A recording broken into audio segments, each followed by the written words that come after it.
Halo teman-teman, hari ini kita akan membahas satu perusahaan pupuk yang di-request oleh teman-teman kita ya.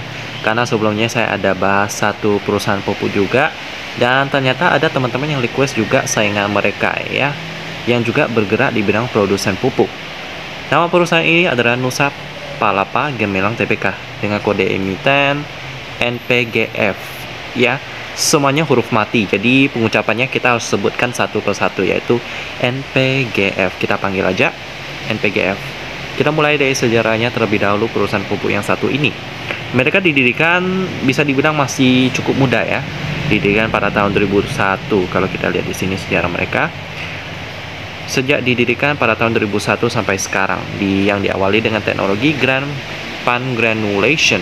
Berbagai produk unggulan pupuk NPK granul dan pupuk mikro granul telah dihasilkan ya. Untuk produk-produknya nanti ada di slide berikutnya, kita bisa lihat. Nah, dimana untuk produksi mereka ada pastinya memakai pabrik ya, dengan beradaptasi terhadap perkembangan teknologi terbaru, disertai diskusi dan kajian intensif dengan para pakar, konsultan, dan engineering baik dalam maupun luar negeri. Maka NPGF ini meningkatkan kapasitas produksinya dalam membangun line production baru, yaitu NPK Steam Granulation 1 pada tahun 2010 ya. Nah, pasar terus berkembang dengan didukung penetrasi produk yang unggul atas kualitas, menjadikan NPG semakin optimis dalam meningkatkan keunggulannya. Karena itulah line production baru dibangun, yaitu NPK Steam Granulation 2 yang kedua, yang efektif berproduksi running pada Juli 2019, sehingga kapasitas pabrik dalam memproduksi pupuk NPK granul meningkat pesat menjadi 180.000 metrik ton per tahun. Ya, gitu sih. Selanjutnya untuk produk-produk mereka kita bisa lihat di sebelah tab selanjutnya ya. Agak ngeheng nih. Baik, kita lihat di sini produk-produk mereka. Untuk aplikasinya pastinya banyak banget ya. Contohnya Nutrimix GT ini. Ini untuk aplikasinya, kegunaannya untuk tanaman kelapa sawit, tanaman perkebunan, dan kehutanan ya. Dan fungsi-fungsi lainnya kita bisa lihat di sini. Jadi sektor yang ditekuni oleh NPGF ini sektor consumer good, jadi bisa dibilang sektornya aman sih. Jadi saya cukup berharap pada laporan keuangannya. Tapi tadi saya lihat laporan keuangannya sih kurang memuaskan sih ya. Jadi meskipun bergerak di bidang consumer good, tapi ternyata laba yang mereka hasilkan juga nggak terlalu besar. Malah harga saham ini juga hampir gocap loh. Tepatnya di harga Rp52. Bagaimana kinerjanya nanti kita akan lihat ya. Kita lihat dari pemegang sahamnya dulu. Ada Atmaja Makmur Gemilang.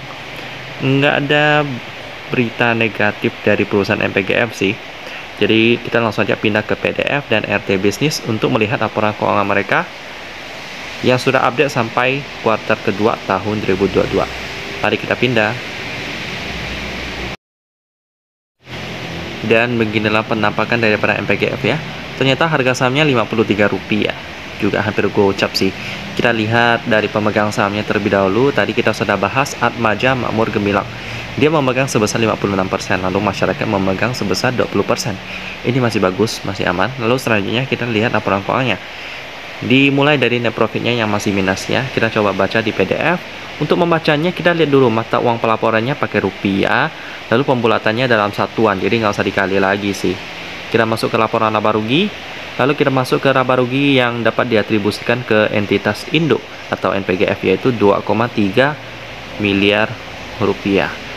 Ya, jadi di dalam RT Business juga cukup akurat 2,39 miliar rupiah.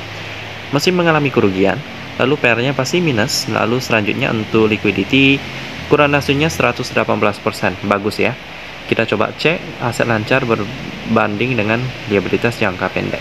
Untuk aset lancarnya 194 miliar, lalu untuk liabilitas jangka pendek 164 miliar. Jadi masih besar. Aset lancar mereka masih cukup besar, bagus sih. Untuk hari ini transaksi mereka cuma 311 juta rupiah. Kenapa bisa sepi meskipun posisi fluidnya begitu besar? Saya bisa melihat bahwa market cap mereka sangat kecil ya, cuma 171 miliar rupiah. Jadi ini perusahaan yang masih kecil sih.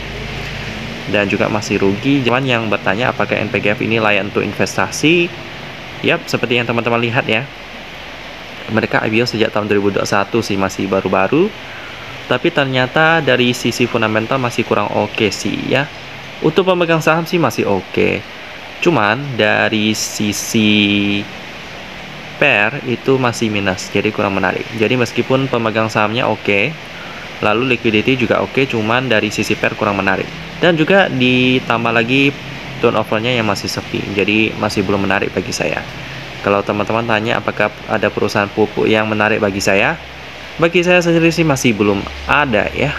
Tapi kalau untuk yang consumer good sih banyak banget. Consumer good bisa dibilang seperti BMSR, ini penghasil bahan kimia untuk pembuatan deterjen dan lain-lain. PMMP ini untuk produsen udang, Wood ini berkayu, INKP produsen bubur kertas. Lalu ada Tekim lagi yang memproduksi kertas ya. Ini merupakan saudara daripada INKP.